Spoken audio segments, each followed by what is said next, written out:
परम पिता परमात्मा पूर्ण ब्रह्म सर्व सृष्टि के रचने वाले कबीर परमेश्वर जी की असीम रजा से आप परमात्मा की चंद पुण्यात्माएं परमेश्वर की महिमा सुनने के लिए उपस्थित हुए। सत्संग में आने से जीव को पता चलता है कि ये मानव शरीर किस लिए हमें प्राप्त हुआ था। मात पिता मिल जावेंगे 184 माँ, सतगुरु सेवा और बंदगी भाई फेर मिलन की ना। परमात्मा हमें याद दिलाते हैं कि ये भोले प्राणी, माता पिता संतान संपत्ति परिवार तो तुझे माता पिता संतान कहते ये अन्य प्राणियों के शरीरों में भी प्राप्त हो जाएगी, क्योंकि हमने अपने मनुष्य जीवन का उद्देश्य इतना ही मान रखा है। जब तक हम सत्संग नहीं सुनते, यथार्थ ज्ञान हमें प्राप्त नहीं होता, हम अपने कुटुंब और माता पिता इस परिवार के ही सभी परंपराओं में मर्यादाओं में अपना निर्वाह करके इनका पालन करके बड़े गर्व की बात समझते रहे। तो परमात्मा याद दिलाते हैं कि ये माता पिता तो आपको पशु बनोगे, पक्षी बनोगे, कुत्ते बनोगे वहां माता पिता मिलेंगे, गधे बनोगे वहां भी माता पिता मिल जाएंगे, लेकिन मनुष्य जीवन के अंदर ही आप सतगुरु सेवा और भक्ति प्राप्त कर सकते हो। तो सत्संग में आने से प्राणी को ज्ञान होता है कि मनुष्य जीवन का उद्देश्य क्या है। कहते हैं सतगुरु के दरबार में जाइयो बारंबार, भूली वस्तु लखा जवे है सतगुरु दातार। जब तक हम सत्संग में नहीं आते, हम परमात्मा को भूल चुके होते हैं। कभी आपत्ति आती है तो हम याद कर लेते हैं, और जब आपत्ति टल जाती है तो हम केवल बकवाद याद करते हैं, जो मनुष्य जीवन का कोई उद्देश्य भी नहीं होता, वो विषय भी नहीं होता। तो क्या बताते हैं परमात्मा, भाई दुख में सुमरण सब करे, सुख में करे ना कोई, जय सुख में सुमरण करे तो दुख कहूं को हो। कबीर सुख में सिमरण किया नहीं, दुख में करते याद, कहे कबीरता दास की कौन सुने फरियाद। मानुष जन्म पाए कर जय नहीं रटे हरि नाम, जैसे कुआ जल बिना बनवाया क्या काम। मानुष जन्म दुर्लभ है ये मिले न बारंबार, तरवर से पत्ता टूट गिरे वो बोर न लगता डर।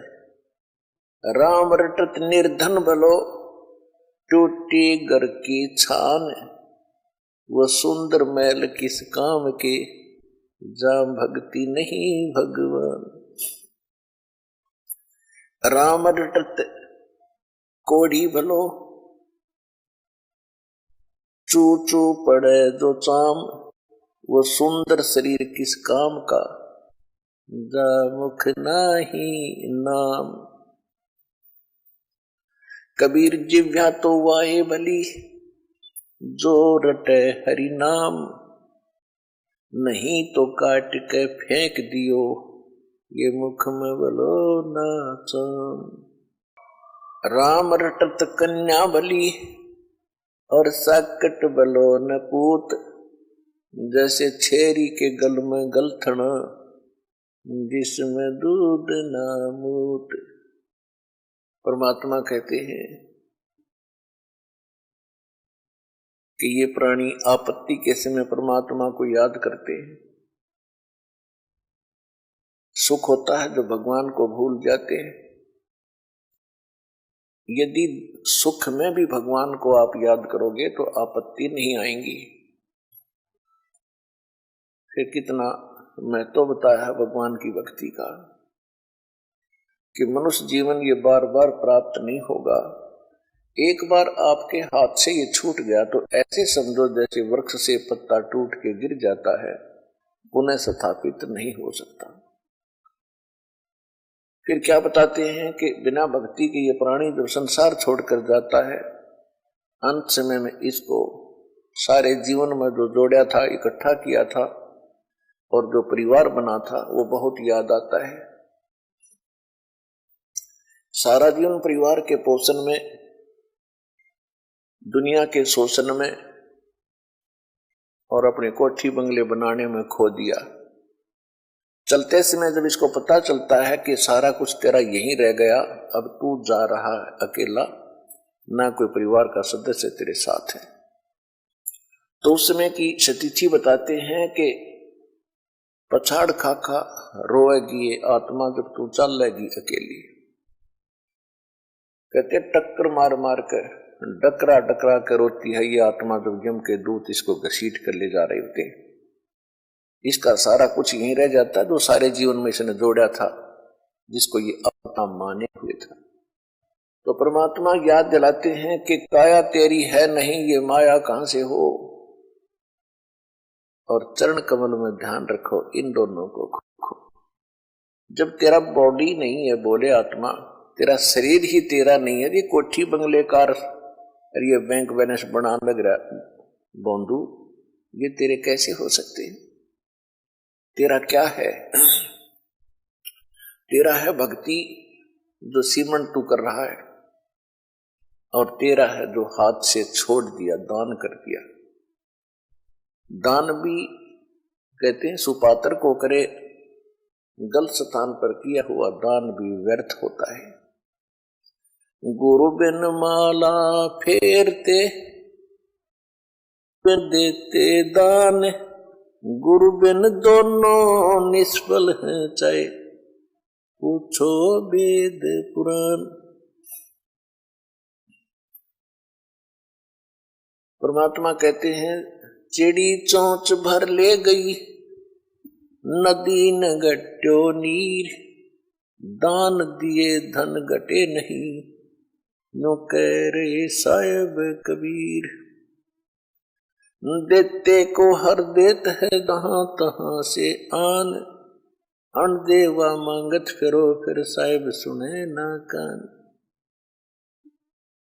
परमात्मा कहते हैं धर्म तो दसके नहीं, ये दसके तीनों लोक, खैरायत में खैर है भाई कीजिए आत्म पोख। तो मनुष्य जीवन के आपके साथ जो मनुष्य जीवन में संग्रह करोगे, ये धन है जो आपका आपके साथ जाओगा। कबीर सब जग निर्धना, धनवंता ना कोई, धनवंता सो जानियो जिस पर राम नाम धन होवे। कि सारा संसार निर्धन है, जिसके पास सत्य भक्ति जो राम का नाम का धन है, यानी सच्चे मंत्रों की कमाई जो है राम नाम का धन होता है, वो एक धनवान है। बाकी संसारिक संपत्ति, भौतिक जिसके पास संपत्ति है, उसको अध्यात्म मार्ग में धनी नहीं माना